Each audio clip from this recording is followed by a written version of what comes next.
ఉపాధి కోసమని పరాయి దేశం పోయిన తెలంగాణ కూలీలు అక్కడే చిక్కుకుపోయారు. దేశం కాని దేశంలో ఎన్నో ఇబ్బందులు పడ్డారు.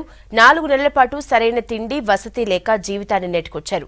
ఇన్నాళ్లు నరకం చూసిన బాధితులు రాష్ట్ర ప్రభుత్వం చొరవతో స్వదేశానికి చేరుకున్నారు.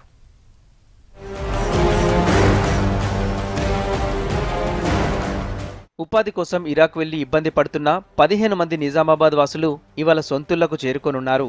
4 నెలలుగా పరాయి దేశంలో కష్టాలు పడిన గల్ఫ్ బాధితులు నిజామాబాద్ ఎంపీ కవిత చొరవతో స్వదేశానికి తిరిగి వచ్చారు. అయితే మేము ఏజెంట్ ద్వారా మేము ఇరాక్ పోవడం జరిగింది. ఇరాక్లో 2 లక్షలు తీసుకున్నాడు ఏజెంట్. అక్కడ తీసుకుని మేము ఇంటి నుంచి 1,30,000 కట్టినాం ఈయనకు.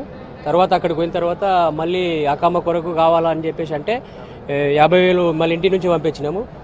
తర్వాత మళ్ళీ అక్కడ 50,000 తీసుకున్న తర్వాత అక్కడున్న ఏజెంట్ ఏం చేసిండు, ఇక పని పెడతావా, అక్కమ్మ చేపిస్తావా, చెప్పివా అని అడిగితే రేపు చేపిస్తా, ఎల్లుండి చేపిస్తా అని చెప్పేసి అతను పరారైండు. మళ్ళీ సార్కి వెంటనే సార్ మా ప్రాబ్లం ఇట్లున్నది సార్, మేము చావులో బతుకులు ఉన్నాం సార్, మీరే మాకు ఆదుకోండి అని చెప్పేసి బసరెడ్డి సార్కు ఫోన్ చేస్తే సార్ వెంటనే ఫోన్ చేసి మీరు బాధపడకుర్రి నేను తీసుకుంటా అని చెప్పేసి సార్ వెంటనే మాకు ఫోన్ ద్వారా కాంటాక్ట్ ఉండి గవర్నమెంట్ అరేంజ్ చేసింది. మరి గవర్నమెంట్ తీసుకుంటా అని చెప్తున్నారు. ఇక్కడికి వచ్చినాక తీసుకుంటున్నారు సార్ మమ్మల్ని గవర్నమెంట్. అక్కడ మేము సాగు బతుకులు ఉన్నామని ఎమ్మెల్యేలకు, ఎంపీలకు అందరికీ ఫోన్లు చేస్తే ఒక్క ఎమ్మెల్యే కూడా రెస్పాన్స్ చేయలేదు. నిజామాబాద్ జిల్లాకు చెందిన 15 మంది ఉపాధి కోసం ఇరాక్లోని ఎర్బిల్ వెళ్లారు. అక్కడి ఏజెంట్ మోసంతో తీవ్ర ఇబ్బందులు పడ్డారు. సరైన అనుమతులు, ఉద్యోగ ప్రక్రియ లేకపోవడంతో వసతి, భోజనం అవస్థలు పడ్డారు. తమ సమస్యను ఎంపీ కవితకు వివరించారు. దీంతో వీరిని స్వదేశానికి తీసుకొచ్చేందుకు సాయం చేశారు కవిత. కేంద్ర విదేశాంగ శాఖ, తెలంగాణ రాష్ట్ర ఎన్ఆర్ఐ వ్యవహారాల శాఖ సమన్వయంతో ఇరాక్ రాయబార కార్యాలయంతో మాట్లాడారు.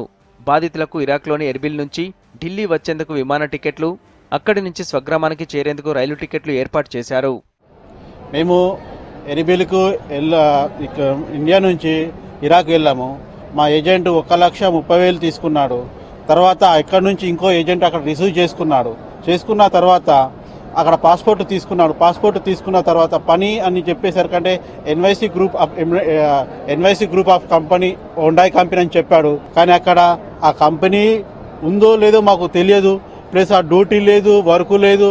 అడిగేసరికంటే రేపు మాపు పూటకో మాటకో చెప్తూనే ఉన్నాడు. కానీ మాకు ఎలాంటి ప్రయోజనం లేదు.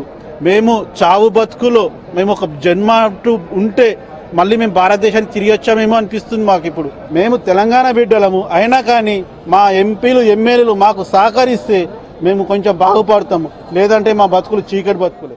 గల్ఫ్ బాధితులు స్వదేశానికి రావడం పట్ల హర్షం వ్యక్తం చేశారు Telangana gulf welfare and culture association president Basanth Reddy. విదేశాలకు పని కోసం వెళ్లేవారికి నిబంధనలు కఠినతరం చేయాలని సూచించారు.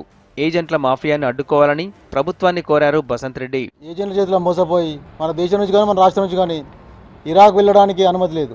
ఎట్లా పోతారంటే ఒక మాఫియా, ఒక రాకెట్ నడుస్తుంది ఇరాక్ దేశం వెళ్ళడానికి. వందలాది మంది కాదు, వేలాది మంది అక్కడ ఇరుక్కపోయినారు. వీరికి అక్కడ తీసుకెళ్ళి మన బాగ్దాద్ నుండి 6 చెక్ పోస్టులు దాటి ఎర్బిల్ రాష్ట్రంలో దించినారు. దీనికి సంబంధించింది రాష్ట్ర ప్రభుత్వం తీసుకెళ్ళాము. రాష్ట్ర ప్రభుత్వ సహకారంతో, అదేవిధంగా కేంద్ర ప్రభుత్వ సహకారంతో ఈరోజు కొన్ని గంటల్లో ఎర్బిల్ ఎయిర్పోర్ట్ నుండి షార్జా నుండి ఢిల్లీ అంతర్జాతీయ విమానాశ్రయానికి రేపు పొద్దున తెల్లవారుజామున చేరుకోబోతున్నారు. గల్ఫ్ నుంచి తమ వారు వస్తుండడంతో కుటుంబాలు ఆనందం వ్యక్తం చేస్తున్నారు.